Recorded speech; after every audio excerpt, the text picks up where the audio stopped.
आज आपल्यापर्यंत एक अनोखी उपचार पद्धती घेऊन येतो.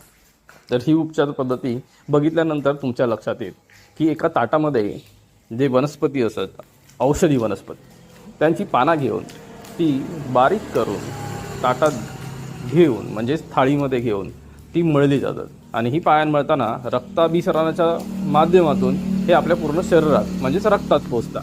रक्तात पोचल्यानंतर त्या आजाराप्रमाणे त्या अवयवांका पोचणार आणि त्या अवयवातून ज्या आजारांचं मूळ असतं तो वात, पित्त आणि कफ दोष ते दूर केलं जातं.